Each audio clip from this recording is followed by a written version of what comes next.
విధంగా ఎన్నికల ముందు మనం మాట్లాడుకున్నాం, చాలా చర్చించుకున్నాం. ఏంటి ఇంత దారుణంగా? దారుణం ఏమంటారు సార్, ప్రజల తీర్పును మన్నిస్తున్నాం. ఒక్కటి జగనన్న ఏమనుకున్నారంటే సంస్కరణలు తీసుకురావాలి, సచివాలయ వ్యవస్థ ఒకటి ఏర్పాటు చేయాలి, ప్రజలకు ప్రభుత్వం ఇచ్చే రూపాయి ప్రజల దగ్గరికి చేరినప్పటికీ 10 పైసలుగా మారిపోతుందని రాజీవ్ గాంధీ గారు కూడా చెప్పారు. ఇది మనం చూసినటువంటిదే. కానీ అలా కాదు, రూపాయికి రూపాయి కూడా వెళ్ళాలి, మధ్యలో లంచం ఉండకూడదు, మధ్య దళారీలు ఉండకూడదని ఒక వ్యవస్థని మార్చాలన్న ఉద్దేశంతో ఈరోజు రిఫార్మ్స్ తీసుకొచ్చాం. ఆ రిఫార్మ్స్లో ఆయన తీసుకొచ్చింది ముందుగా సచివాలయ వ్యవస్థ. ఆ సచివాలయ వ్యవస్థలో ఆయన చెప్పింది ఏంటంటే అన్ని శాఖలకి చెందినటువంటి అక్కడ secretary, VRO, digital assistant, welfare assistant, police, agricultural assistant అందరినీ అక్కడ కూర్చోబెట్టి వాళ్ళకు అనుసంధానంగా వాలంటీర్ సిస్టమ్ని ఏర్పాటు చేసి ఆ వాలంటీర్ సిస్టమ్ ద్వారా ప్రతి గుమ్మరికి ప్రభుత్వ పథకాలు అందజేయటం. ఇది ఒక రిఫార్మ్. దీనివల్ల ఏమైంది, రాజీవ్ గాంధీ గారు అప్పుడు బాధపడినటువంటి విషయం ఈరోజు అమలు జరిగింది. ఎలాగంటే రూపాయికి రూపాయి పేదవాడికి వెళ్ళింది. నేను ఒకటి అడుగుతున్నాను, ఎక్కడైనా ప్రభుత్వ పథకాలు ఇవ్వటంలో ఈ రాష్ట్రంలో 1,60,00,000 గృహాలు ఉంటే, 5 కోట్ల మంది ప్రజలు ఉంటే, సుమారు 12,65,00,000 పైచిలకు లబ్ధిదారులకి ప్రభుత్వ పథకాలు వెళ్ళాయి. ఎక్కడైనా ఒక లబ్ధిదారుడు లంచం ఇచ్చినట్టు ఎవరైనా చెప్పగలరా?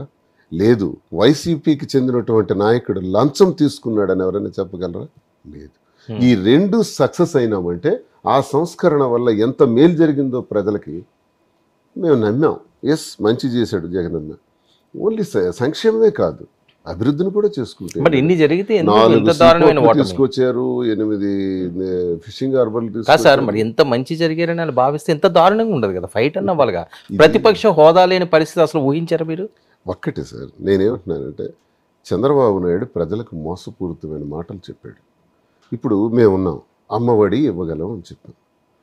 అమ్మఒడి అన్నది 40 లక్షల మంది ఇంచుమించు తల్లులు ఉన్నారు. ఆ తల్లులకి అమ్మఒడి కింద 15,000 రూపాయలు ఇస్తామని చెప్పాం. చంద్రబాబు నాయుడు ఏం చేశాడు, అమ్మఒడి ఎంతమంది పిల్లలు ఉంటే నీకు 15,000, నీకు 15,000, నీకు 15,000, నీకు 15,000, నీకు 15,000, మొత్తం 60,000. వీడున్నాడు, వీడికి 15,000. కామెడీ.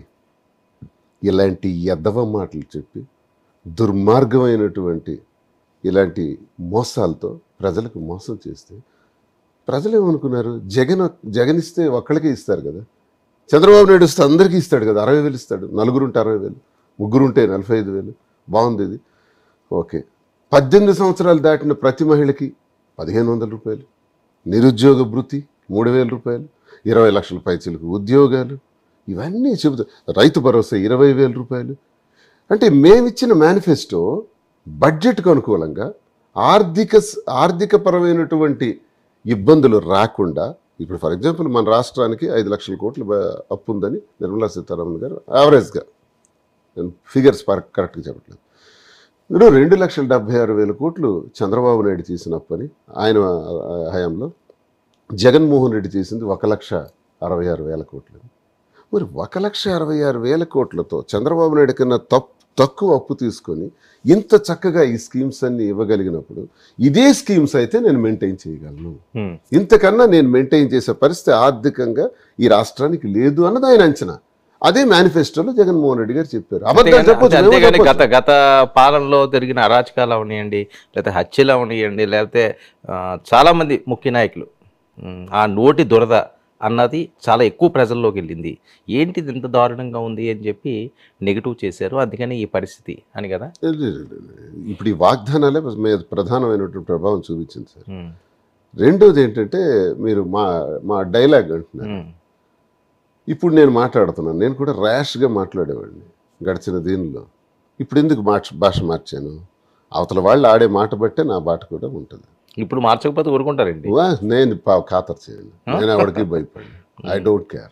నాకు తెలుసు ఏ రోజు నన్ను లోపల వేస్తారు, నా జైలు పంపిస్తారు, నా మైండ్స్ ఆపేసినారు. నా 4వ తారీఖు సాయంత్రం 5 గంటలకు స్టార్ట్ అయింది. నా కింద పనిచేసే వేలాది మంది ప్రజలందరికీ కూడా, లేబర్ అందరికి కూడా ఇబ్బందులు పెట్టేస్తున్నారు, కోట్ల రూపాయల నష్టాన్ని తెచ్చిపెట్టారు. ఇప్పుడు దాడులు కూడా చేయడానికి సిద్ధంగా ఉన్నారు. ఏదో ప్రాణహాని ఏదో అని చెప్పి మొన్న ఎప్పుడో నాకు కంప్లైంట్ తెలిసి ఇచ్చినట్టున్నారు. ఈ మధ్య ఒక 1500 నుంచి ఒక 2000 లోపు ఫోన్ నెంబర్లు, ఫోన్ ఎత్తితే అదే, అరే ఎక్కడున్నావురా, నిన్ను చంపేస్తాం, అరే ఎదువాడు నిన్ను, దమ్ముంటే మాట్లాడరా, అరే రోడ్డు మీదకి రారా, నువ్వు ఎక్కడున్నావు, నీ కార్తో కనబడితే కార్తో సహా తగలబెట్టేస్తాం రా, నిన్ను కాల్ చేస్తాం రా. ఇదే న్యూసెన్స్ ఉదయం నుంచి రాత్రి వరకు. నాకు విసిగి ఒక రోజు అన్నాను, ఇదిగో పలానా ఇప్పుడే విజయవాడ దాటి రాజమండ్రి దాటి వెళ్తున్నాను, లొకేషన్ పెడతాను, చంపేయండి రా అన్నాను. చంపేయండి, మీకు చంపేయటమే కదా గవర్నమెంట్ అంటే, అధికారం అంటే చంపేయటం కదా, చంపేయండి అని నేను లొకేషన్ కూడా పెట్టాను. ఆ నెంబర్ తప్ప ఇంకో నెంబర్ నుంచి ఇలా వస్తుంటే యాజ్ అన్ ఎమ్మెల్సీ నా సెక్యూరిటీ కూడా తగ్గించారు. 2+2 ఉండేది 1+1 చేసినారు. నాకు చంపుతామని డైరెక్ట్గా అంటున్నప్పుడు అవన్నీ ఎవిడెన్స్ కింద పెట్టుకున్నాను. మొత్తం ఫోన్ నెంబర్లన్నీ, వాళ్ళ వాయిస్ మెసేజ్లు, వాళ్ళ మెసేజ్లు ఇవన్నీ పెట్టి ఒక కంప్లైంట్ ఇవ్వటం మంచిది. రేపు పొద్దు ఏదైనా జరిగితే నేను ఒక